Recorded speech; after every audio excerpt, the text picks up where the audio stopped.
Hello students, आज मैं class 12th के फर्स्ट चैप्टर का बिजनेस स्टडीज विषय में फर्स्ट चैप्टर का अंतिम वीडियो है ये।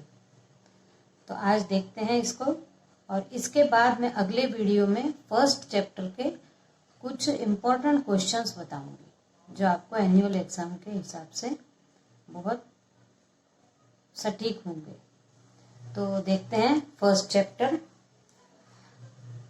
चैप्टर है प्रबंध की प्रकृति एवं महत्व। इसमें हमको देखना है, हमने इससे पहले वाले वीडियो में समन्वय क्या है ये देखा था। अब हमको समन्वय के आगे देखना है। तो समन्वय की प्रकृति एवं लक्षण। समन्वय की प्रकृति और लक्षण के अंतर्गत पहला है समन्वय सामूहिक कार्यों में एकात्मता लाता है। तो संगठन के उद्देश्यों को प्राप्त करने के लिए समन्वय सभी क्रियाओं और व्यक्तियों में एकता लाने का काम करता है। यदि किसी भी व्यवसाय के अलग अलग विभाग हैं तो उन विभागों में कार्यों में वो एकता लाएगा और व्यक्तियों में भी एकता की भावना जागृत करेगा समन्वय, जिससे कि उद्देश्य की प्राप्ति की जा सके। फिर है यह एक प्रक्रिया है। समन्वय एक निरंतर चलने वाली प्रक्रिया है। ऐसा नहीं कि एक बार समन्वय कर लिया तो अब आगे समन्वय करने की आवश्यकता नहीं है, या जब आवश्यकता होगी तब समन्वय करेंगे, ऐसा भी नहीं है। जब से किसी भी उपक्रम के बारे में सोचा जाता है तभी से समन्वय के बारे में भी सोचा जाता है पहले ही, और ये निरंतर चलता रहता है। फिर है सभी प्रबंधकों का उत्तरदायित्व। हमने प्रबंधकों के अलग अलग स्तर देखे थे। उन तीनों स्तरों के जो प्रबंधक हैं उन सभी प्रबंधकों में समन्वय उनका उत्तरदायित्व है। यानी तीनों प्रबंधकों के स्तरों में भी आपस में समन्वय होना चाहिए और विभागों में भी आपस में समन्वय होना चाहिए, और ये समन्वय रखना किसी भी प्रक्रम के प्रबंधकों का कार्य है। फिर है समन्वय आंतरिक बाह्य दोनों जगह होना जरूरी है। ऐसा नहीं है कि किसी भी उपक्रम के अंदर कार्य करने वाले लोगों में तो समन्वय है, लेकिन उस उपक्रम के द्वारा बनी हुई वस्तुओं को जब बाहर ले जाया जाता है तो वहां पर बाहरी दुनिया में भी समन्वय की आवश्यकता है। तो आंतरिक और बाह्य दोनों ही जगह पर समन्वय होना आवश्यक है। फिर प्रबंध का सार। समन्वय प्रबंध का सार है, यानी जो मैनेजमेंट का सार यानी पूरा निचोड़ है समन्वय। यदि समन्वय नहीं होगा तो प्रबंधक भी किसी काम का नहीं है, ये माना जाएगा। फिर सोचा समझा कार्य है समन्वय।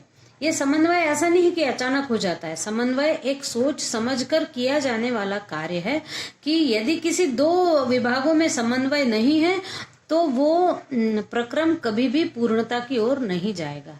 इसलिए ये आवश्यक है प्रबंधक को कि वो ये देखे और सोचे समझे इसके लिए कि वहां पर समन्वय लाने के लिए किन किन प्रयत्नों की आवश्यकता है। यदि प्रबंधक समन्वय नहीं रखेगा तो विभागों में और लोगों के बीच में समन्वय नहीं हो सकेगा और उद्देश्य की प्राप्ति नहीं हो सकेगी। अब हम देखते हैं समन्वय का महत्व। तो समन्वय के महत्व के अंतर्गत है संगठन का आकार। अब आजकल प्रतिस्पर्धा बहुत ज्यादा है, तो किसी भी संगठन का आकार धीरे धीरे बड़ा होता चला जाता है, और ये आवश्यक है कि बड़े आकार के संगठन में या छोटे आकार का जो भी संगठन है उसमें समन्वय होना बहुत आवश्यक है। तभी कोई भी बड़ा व्यवसायी कब बनता है, जब उसके आंतरिक और बाह्य जगह समन्वय होगा तब। फिर विशिष्टीकरण। जब किसी भी वस्तु के प्रोडक्शन में कुछ विभाग बनाए जाते हैं तो वो विभागों में भी विशिष्टीकरण आ जाता है, क्योंकि जो एक ही एक वस्तु का उत्पादन बारंबार करते रहेंगे तो वहां पर विशिष्टीकरण या विशेषता हो जाती है उस डिपार्टमेंट की कि ये डिपार्टमेंट ये कार्य करने का विशेषज्ञ है। तो ऐसे विशिष्टीकरण भी समन्वय से आता है। फिर है कार्यात्मक विभेदन। अब जैसे कोई भी कार्य एक व्यक्ति नहीं करेगा या एक इकाई नहीं कर पाएगी बड़े बड़े उद्योगों में, तो जो अलग अलग इकाइयां होती हैं उनको जब उनके कार्य के अनुसार उनका बंटवारा कर दिया जाता है तो उसमें कार्य करने की क्षमता भी बढ़ती है लोगों की, समन्वय के कारण, एक दूसरे की मदद के माध्यम से और एक दूसरे को बताकर अपना कार्यात्मशीलता बढ़ाई जा सकती है। फिर है परस्पर निर्भरता। समन्वय में परस्पर निर्भरता होती है। यदि एक प्रोजेक्ट की कई इकाइयां हैं तो वो सारी इकाइयां परस्पर एक दूसरे पर निर्भर होती है। वहां कार्य करने वाले भी एक दूसरे पर निर्भर होते हैं। तो ये आवश्यक है कि समन्वय स्थापित होगा तभी परस्पर निर्भरता हो पाएगी। फिर सुमधुर मानवीय संबंध। तो ये प्रबंधक का बहुत बड़ा कार्य है कि वो सबसे कार्य कराने के लिए उसके संबंध सुमधुर होने चाहिए, यानी वो सबसे आत्मीयता पूर्वक रहे, आत्मीयता से बात करे, अच्छी शैली में बात करे। कार्य कराने के निकलवाने के लिए एक प्रबंध को बहुत सारी कलाओं का होना आवश्यक है, और जब उसमें मधुर वाणी होगी तो वो सबसे बड़ी कला उसके अंतर्गत है, और वो फिर अपनी वाणी से सब जगह समन्वय स्थापित कर लेगा। फिर है संतुलन की स्थापना। तो प्रत्येक इकाइयों में संतुलन भी होना चाहिए। जब संतुलित इकाइयां होंगी तभी किसी भी प्रक्रम को पूर्ण किया जा सकेगा। इसके बाद अगला है टॉपिक समन्वय के सिद्धांत। तो समन्वय का पहला सिद्धांत है प्रत्यक्ष संपर्क का सिद्धांत। यानी कभी कभी क्या होता है कि संदेश वाहक किसी संदेश को गलत तरीके से प्रस्तुत करते हैं, या संदेश लेने वाला उसको किसी और तरीके से ले लेता है, और कभी कभी मनमुटाव हो जाता है। इसलिए आवश्यक है कि यदि किसी प्रक्रम में किसी से संपर्क जाकर किया जा सके प्रत्यक्ष रूप से, तो वहां पर गलत फहमियों के लिए कोई जगह नहीं होती, और जो लक्ष्य निर्धारित है वो प्राप्त करने में आसानी होती है। फिर है निरंतरता का सिद्धांत। तो यही अभी अपन ने पढ़ा था कि समन्वय जो है वो निरंतर करने वाली प्रक्रिया है, पहले से लेकर अंत तक निरंतर चलने वाला है समन्वय। फिर है प्रारंभिक अवस्था से ही समन्वय। तो जब उद्देश्य निर्धारित किए जाते हैं किसी भी प्रक्रम के, तो उन उद्देश्यों के पहले से ही समन्वय पहले होना चाहिए। उद्देश्यों के बाद आप जिससे चर्चा करो, जिससे भी सलाह लो, उनमें समन्वय, क्योंकि यदि समन्वय नहीं होगा तो आपको उचित सलाह भी कोई नहीं देगा। तो यदि कोई उपक्रम प्रारंभ कर रहे हैं तो प्रारंभिक अवस्था से ही समन्वय के ऊपर बहुत अच्छा कार्य किया जाना चाहिए। फिर है पारस्परिक संबंध का सिद्धांत। तो परस्पर आपस में एक दूसरे से भी अच्छे संबंध होंगे तो ही किसी भी प्रक्रम को आगे बढ़ाया जा सकेगा। और पारस्परिक संबंध तो ठीक ही है, पर यहाँ पर कहा जा रहा है पारंपरिक संबंध। पारंपरिक संबंध का मतलब ये है कि यदि पहले किसी से हमने डीलिंग की है तो ये नहीं कि अब उससे डील हो चुकी है तो हम अपने संबंध खराब कर लें। हमको क्या करना है कि संबंधों को खराब नहीं करना है, तो उनको बनाए रखना है। जो जिनको हमने पीछे पहले माल दिया था उनको फिर से माल देना है। तो पारस्परिक भी संबंध और पारंपरिक भी संबंध ठीक से रखना चाहिए। इसके बाद अगला टॉपिक है कि एक सफल प्रबंधक के गुण, यानी जो मैनेजर हैं, एक मैनेजर और वो भी सफल, एक इकाई सफल है तो उस इकाई में कार्य करने वाले मैनेजर में क्या क्या गुण होने चाहिए। तो सबसे पहला है बुद्धिमत्ता।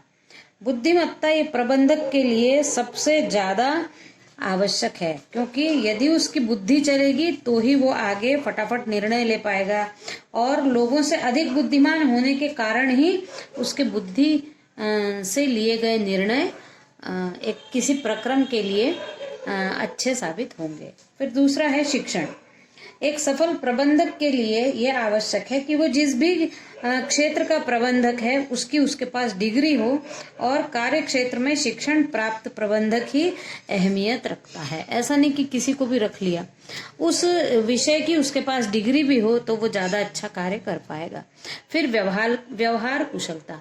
एक सफल प्रबंधक के लिए बहुत आवश्यक है कि वो व्यवहार कुशल होना चाहिए, यानी उसको ये समझ में आना चाहिए कि क्या परिस्थितियां हैं और मुझे क्या व्यवहार करना है। कुशल व्यवहार से वो सबका मन जीत सकता है, अपने कर्मचारियों का और अपने ऊपर वाले लोगों का, सबका मन जीत कर वो सबको खुश रखते हुए बहुत अच्छे से लक्ष्य को हासिल कर पाएगा। फिर है दूरदर्शिता। एक प्रबंधक में सबसे बड़ा गुण ये होना चाहिए कि वो जो भी कार्य करे वो आगे भविष्य का सोचते हुए करे। दूरदर्शिता ये आवश्यक है। दूरदर्शिता यानी आगे तक सोचकर नीतियों को लागू करना और उस प्रकार से अपने कर्मचारियों से कार्य करवा लेना। उसके बाद है निर्णयन क्षमता। एक सफल प्रबंधक में बहुत आवश्यक है, सबसे मुख्य, कि वो निर्णय अच्छी से ले पाए। यदि वो निर्णय अच्छी से ले पाएगा तो वो उस प्रक्रम को काफी सफल बना पाएगा। पर यदि उसका एक भी निर्णय गलत होता है तो जो व्यवसाय करने वाला है या जो उसका मालिक है उसका सब कुछ बर्बाद भी हो सकता है। इसलिए निर्णय लेने की क्षमता परिस्थितियों को देखते हुए उसमें अच्छी होनी चाहिए। फिर है नेतृत्व की क्षमता। नेतृत्व की क्षमता तो होनी ही चाहिए, क्योंकि वो अपने सारे कर्मचारियों का नेता है, सारे विभागों का प्रमुख है, तो उसको सारे विभागों में समन्वय रखते हुए नेतृत्व करके लोगों से कार्य कराने की उसमें क्षमता होनी चाहिए। फिर है निष्पक्षता। एक प्रबंधक निष्पक्ष भी होना चाहिए। ऐसा ना हो कि वो पक्षपात करे। यदि वो पक्षपात करता है तो लोगों की कार्य करने की इच्छा समाप्त हो जाती है, तब वो मजबूरी में कार्य करते हैं। यदि वो सबके साथ निष्पक्षता से रहता है तो प्रत्येक व्यक्ति अच्छे से कार्य करेगा। फिर है समन्वय की शक्ति। और प्रबंधक में सबसे बड़ा गुण होना चाहिए समन्वय, क्योंकि समन्वय के बिना प्रबंधक कुछ है ही नहीं। सबसे ज्यादा उसको विभागों में समन्वय करना है, लोगों के बीच समन्वय करना है और सबको एक साथ जोड़कर एकात्मता से कार्य करना है। जब तक किसी भी प्रबंधक में ये 8 गुण नहीं होंगे तब तक वो एक सफल प्रबंधक नहीं कहलाएगा। इस वीडियो में इतना ही। यहाँ पर हमारा पहला वाला चैप्टर खत्म होता है। अब मैं अगले वाले वीडियो में आपको कुछ इम्पोर्टेंट क्वेश्चंस बताऊंगी, इसलिए जरूर देखिए अगला वीडियो और पिछले भी सारे वीडियो देखिए, यानी आपको पहले पार्ट का सारा मैटर अच्छे से समझ में आएगा। धन्यवाद।